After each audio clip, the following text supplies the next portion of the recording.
I'm finally back. I finally do movie monologues with this. Since there's so many movies and TV shows coming out recently, like the Moon Knight series, tons of Disney Marvel shows trying to come out. Like, I'm really excited for the Obi-Wan Kenobi series, but I'll get into that when the entire series is on Disney Plus.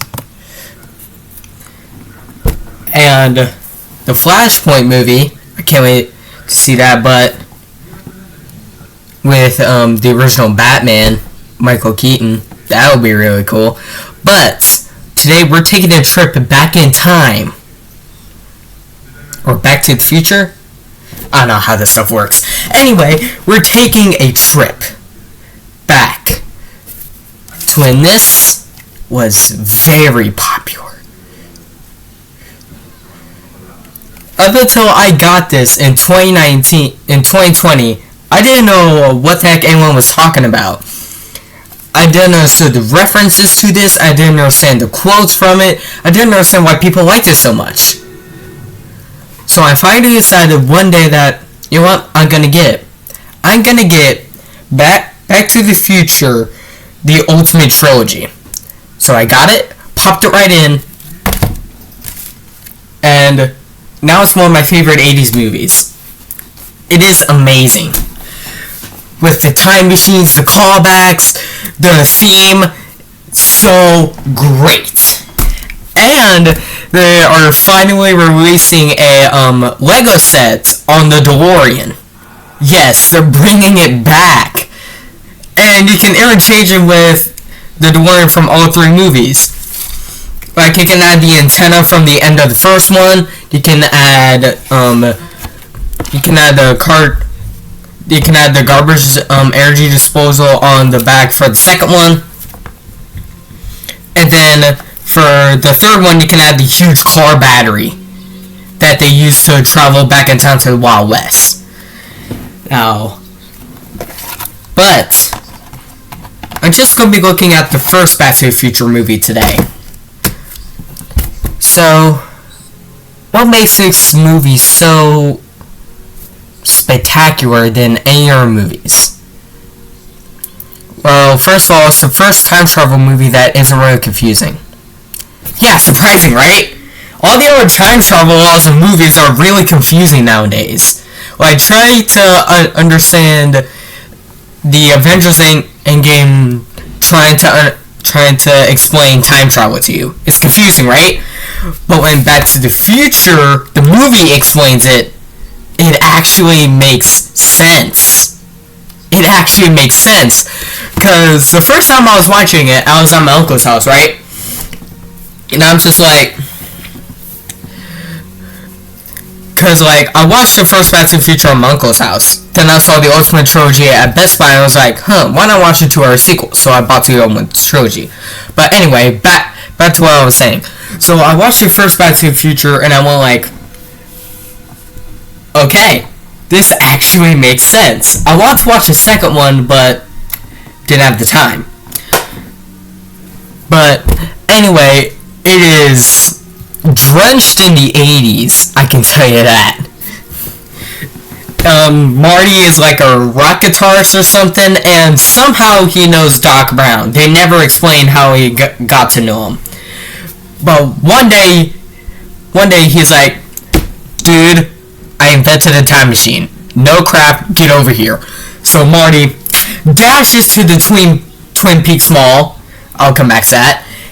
And the DeLorean is shown for the first time with the epic score. And I am just sitting there like, it's a car.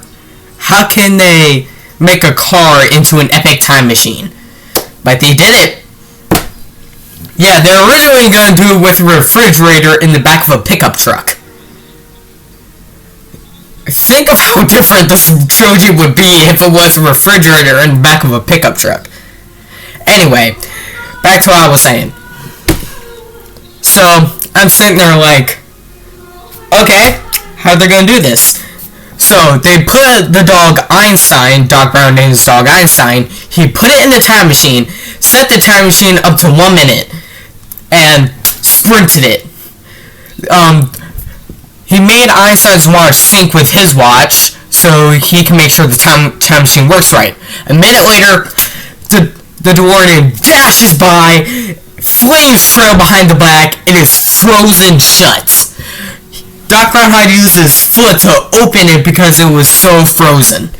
But when he looks at the watch, it's exactly 1 minute apart. It is a working time machine. But it uses plutonium in order to travel from here to here. So he had to get some from a couple of gangsters. As you suspect, they come after him. And he's dead. Yes, one of the main characters is dead in the first 20 minutes. So, Marty's like, I don't know what to do. But he's like, time machine, that's it. So he gets in the car, tries to make it go back to the past. But here's the thing. He forgot to reset the time machine coordinates. Because Doc Brown was explaining to Marty how this time machine works, because Marty had a video camera that he was filming Doc Brown with to make sure that he was the first one to make a time machine.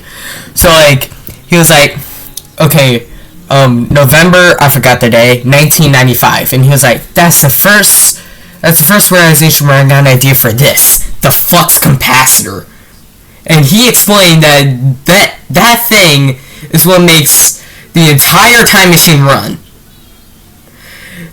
And he explained that he slipped his head, that he slipped in the bathroom, a clock hit his head, and he had an idea of the flux capacitor.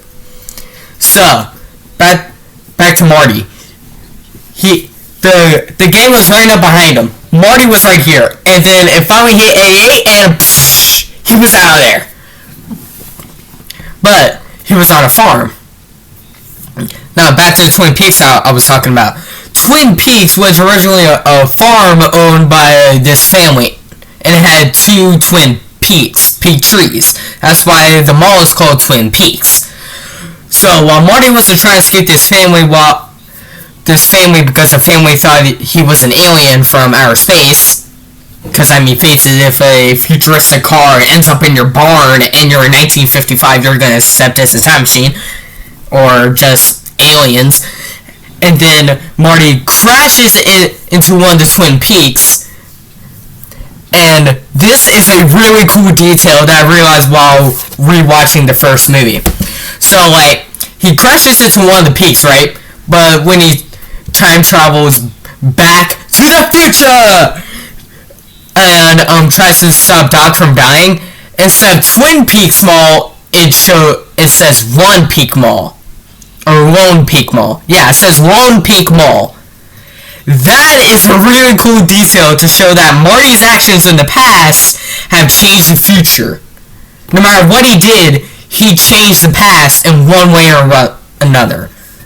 That is a very cool detail that eventually will get explored in these movies. Now, he has ended up in 1955, right? He has no idea what to do. So he finds the Lion Gate where his neighborhood is to make sure they went back in time. And the neighborhood isn't even built yet. So it's like, oh my god, I went back in time. So he puts the time machine and parks it behind this huge sign that advertises the neighborhood. And then he tries to ask this couple for a drive, and they're just like, nope, because they have no idea who he is. So he walks into town, and he's like, dang, this whole place is different, because it's like the entire 50s, right? Sorry, guess I don't know my screen there, because I was talking so much. Then he realizes that everything is culminating together in a big, huge way. Because, everything is different. The clock tower is actually working. Because they explain earlier in the movie that lightning hit the clock tower 30 years ago, which caused it to stop at 10:04. But back in earlier November, the lightning didn't hit the clock tower yet. Now that event is gonna play big time in the climax. But we'll get to that when we get to that. Been talking so much. And this total, and a black guy isn't the mayor of this town. And he runs into the center where the guy who's gonna be mayor someday is now the waiter of this crappy 50s restaurant. And it turns out that Marty McFly gave him the idea to become mayor of the town. Again, that implies that Marty's actions directly cause the future in one way or another, whether he realizes or not. And then he tries to, and then he's like, alright, I want just like I just want a water. Then he's like, well, why are you wearing a life preserver then? Because everyone thinks that what he's wearing right here is a life preserver. Because they don't know what this is. That's a cool detail. Since it was made before their time, they don't know what he's wearing. But it was only referenced once and never again. Mostly because they had other more important stuff to get into. So he contacted Doc. He didn't answer. So he's sitting at the bar waiting for his drink, and then he hears the name McFly. So he looks to the side of him, and he sees his father. And he's like, my father? He's here?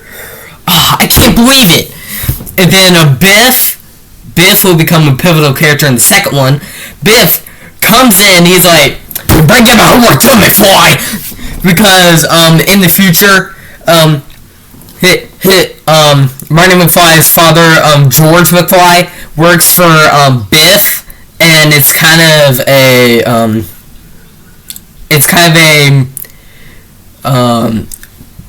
boy making a nerd do his homework for him, that kind of thing, which is weird. But anyway, I'll go back to earlier in the movie to explain a couple things. First, his family looks like a complete wreck. His father, shoddiest haircut I've ever seen. It is so shiny. His mom has a cake for when his for when her like brother would get out of jail, but he didn't get out of jail, so she's just like, let's just eat the cake, why not? And then the brother and sister are complete douchebags. I can't remember their names because the movie won't bother to go any further into their character. Anyway, so his mom, Marty's mom is an alcoholic, a smoker, that kind of thing, and his father is a weak, babbling nerd. But he wishes his family could be more, right? Then later that night, Dog calls him about the time machine thing. And that's how we get into the time machine bit later. Sorry, I had to fix a Funko Pop. Anyway, as I was saying, Biff and his gang leave because they didn't want nothing out of George anymore, and he's still sitting there looking at George like, oh my god. So he follows George and saw that his father was a peeping Tom. If you don't know what that means, look it up because I'm not explaining it. But his father falls from the tree and was supposed to get hit by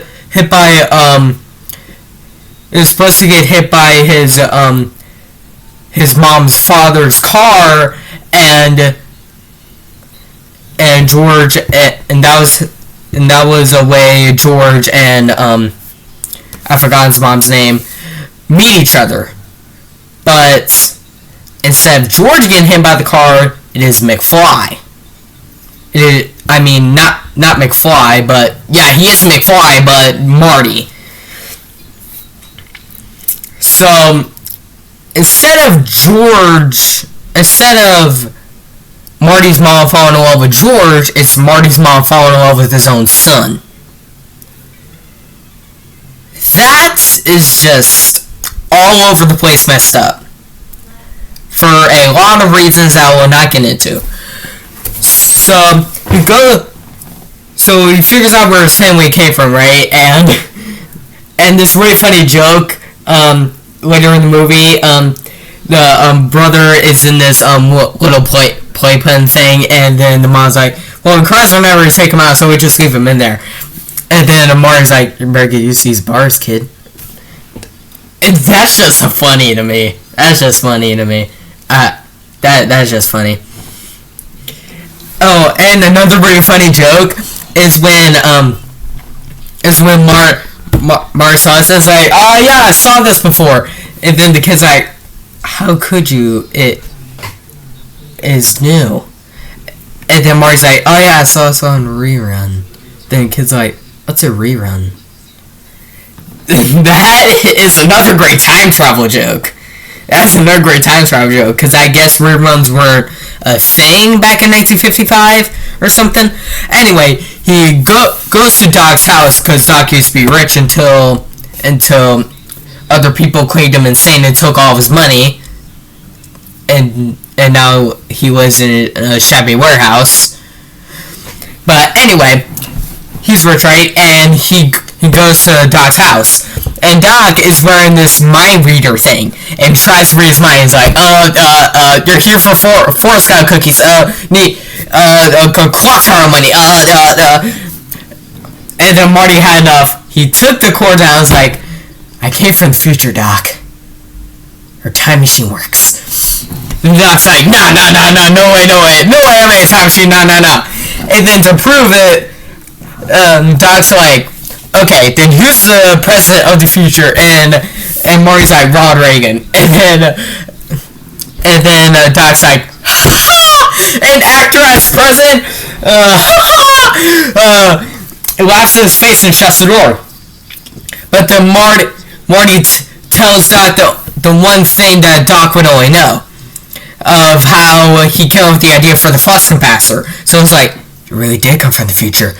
So he grabs his video camera, plugs it into the VHS tape, so Doc can see how his own time machine works.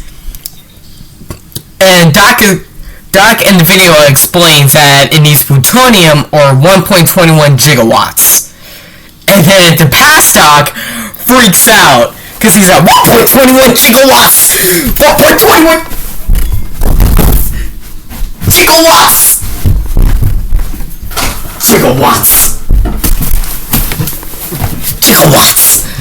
And so Marty's just sitting there like, well, what's a gigawatt?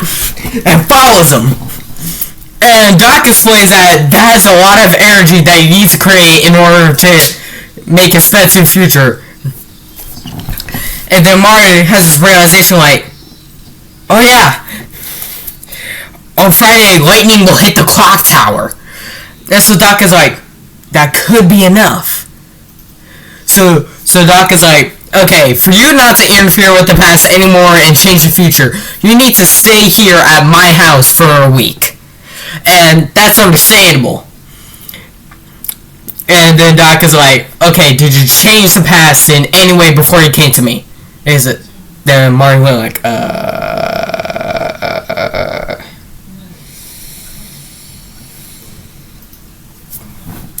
You did! You changed it. So now, it is Marty's mission to get his mom to fall in love with his dad, and it is Doc's mission to get Marty back to the future. So Doc will stay all day in his house trying to think of ways to get Marty back to the future. Meanwhile, Marty is trying to get his mom to hook up with his dad, but his dad doesn't want to talk to him. But he's like, what's up on this hazmat suit and that's like Darth Vader? Because Darth Vader wasn't invented yet, because it's 1977. So he puts on headphones on his dad, plays horrible music, and he's like, I am Darth Vader. You need to listen to me or I'll explode your head. And then George the other day is like, okay, I'll help you. So Marty's plan was at the enchantment under the sea ants, his dad was supposed to kiss his mom and they would fall in love. But since Marty's mom's in love with Marty now. Anyway, it is Marty's plan to try to treat Marty's mom like crap, so George can come in and save the day and punch him out, and he will look like a total hero from his girl. But he got held up.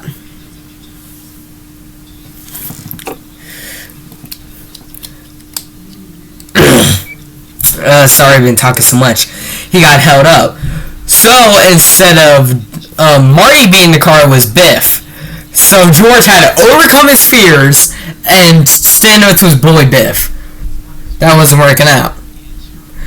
But he finally landed a punch on him. He spun was out of control. He's like,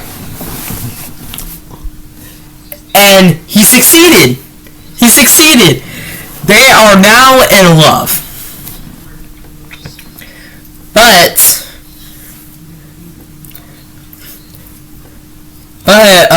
earlier in the movie, Marty messed with Biff and his friends by driving them into manure in the movie. So Marty got spotted by Biff's goons and is now being chased by them in the parking lot. And then he got locked inside the band's car, and the band drive the goons away. But Marty needs to get out of the car so he can get back to the future. Title of the movie. So one of the band members had to use their fingers to try to lift up the hood because one of them forgot the keys, and he hurt his fingers doing so to get him out of the car. But the bad news is he hurt his hands and can't play guitar. So they're just like, hey Marty, can you play guitar for us? And he's like, no, I got something to do. But he's like, please, we need you to do this. And he's like, alright, I'll do this.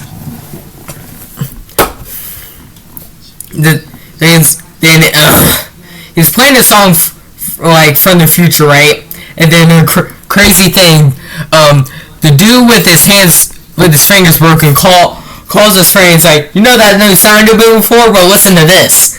And it turns out his friend stole the lyrics, stole the beat from Marty's song and used it in the song that Marty would later use when he goes back in time. That is a nice loophole. A literal loophole. Anyway, well, it's just an endless loop. Anyway, oh Jesus. So Marty's like, I guess you guys aren't ready for that yet, but you kids are gonna love it. But he's fading away because his parents haven't kissed yet, and so when they finally kiss, Marty gets back up from this. He's like,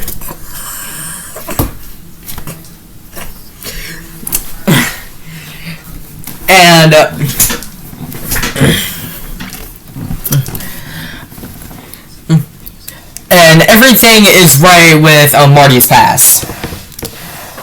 Now he has to go to dock with the clock tower in order to go back to his proper time. But here's the problem: how are they going to get all the way to the top of that clock tower to harness that lightning? So they put a giant hook on the end of the DeLorean, and then they wired that to the top of the clock tower so the lightning will connect to there and run all the way through to the power line, which will then hook on the DeLorean, jump-starting it back to the future. But it got disconnected when but got disconnected. So Doc was trying to fix it right, and Marty backed up the car to get ready to jumpstart Back to the Future. But he was like, but Doc will be dead. Here, I know. Because Marty's, as well as subplot in the movie, Marty was trying to tell Doc that he was going to die in the future. So he wrote him a letter, put it in his jacket, and Doc is like, I can't know anything about my own future, and rips up the letter that tells him he was gonna die. So Marty backs up the car. He's like, but he's gonna die. I know. I'll send you like a couple minutes before he dies. And so he does that, but the car won't jumpstart. He tries a couple more times, jumpstarts. He hits on the pedal, won't go to 88 yet. Doc is still trying to get them to connect, but they won't connect. And then he jerks it, connects, hook at the power line, DeLorean jumpstarts way Back to the Future. And then Doc is sitting there looking at the trail of flames left behind by the DeLorean. It's like, it works! It works! We'll come back to this moment in the second movie, because the first movie and the second movie have a really fun connection, which I'll explain tomorrow, because I'm going to try to upload movie monologues every single day. Anyway, he jumpstarts Back to the Future. He gets out of the car and he's like, I gotta go help Doc. So he runs back to save Doc, but Doc's already shot. He's like, oh no, But Doc gets back up somehow. He's like, how are you not dead? And then Doc is like, well, I didn't want to know about the future, but what the heck. So somehow in the past, he taped up back the letter Marty gave him about his own death. And he was like, maybe I should buy a bullet vest for this moment. So he did. Bam shot, protected him, and everything's right. Doc drives Marty back to his house, and Doc is like, how far are you going in the future? And probably about 40 years, seems about right. And then Marty's like, why don't you check on me in the future? Then Doc's like, sure thing. Then he speeds up Back to the Future. Bam, the car disappears. But Marty crawls back through the window, falls asleep. When it's morning, everything has changed. His father, George, is a very good writer. Is a very good author. He wrote a story about his about how he fell in love with Marty's mom. And the cover for it is Marty in a hazmat suit pretending it was Darth Vader to George. Great callback. But his mom's not an alcoholic anymore. She's not fat. She's gorgeous. George looks rich. Better, muscular, without glasses, I believe. And I completely forgot about the brother and sister. They actually have jobs and are complaining about their lives. And Biff now works for them. Biff is now fat, bald, and ugly. And Biff is like, oh yeah, Marty, I just watched your new car. Then Marty's like, new car? So he goes outside and looks at the new car. And he's like, oh yeah. That's great.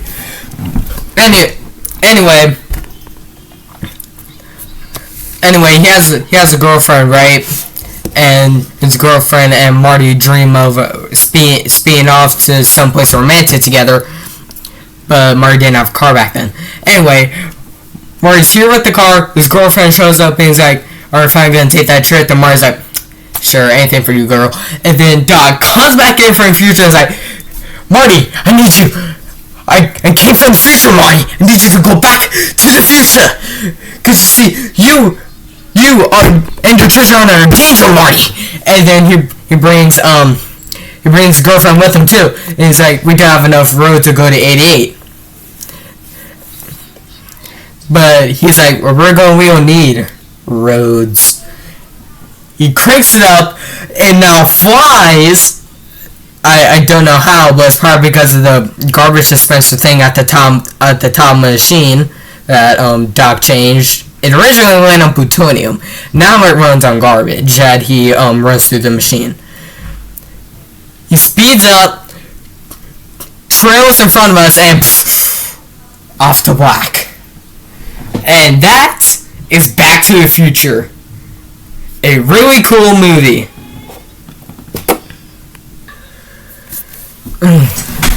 So, that was Back to the Future. And as I say right now, one of my favorite 80s movies. Well, at the moment. Yeah, sorry, got some on my face. Anyway, one of my favorite 80s movies. It explains time travel perfectly. It makes time travel jokes and time travel changes that make sense in the context of the story. And it is a legit good time travel story. So, all I have to say is, go watch Back to the Future, man, wherever you can find it, on TV, Blu-ray, but I recommend the Ultimate Trilogy Edition. This is what I recommend. Anyway, here's it for movie monologues today, and I just wanted to explain one thing. The reason why I'm not making any gaming videos at the moment is because my PS4 broken. Literally broken. It cannot turn on. I swear to God. Whatever I do to my PS4 won't turn on. Nothing. At all. Will not turn on no matter what I will do to it. Try to restart it. Don't work. Try to re-update it. Didn't work. I tried everything. But I have to make it work when the new LEGO Star Wars The Skywalker Saga game releases. When that releases, I'll definitely play it. But anyway, that's all I have to say about Back to the Future, and hopefully there'll be a gaming video someday, and I'll see you guys tomorrow with another movie monologues of Back to the Future. Deuce. Have fun, guys. Peace.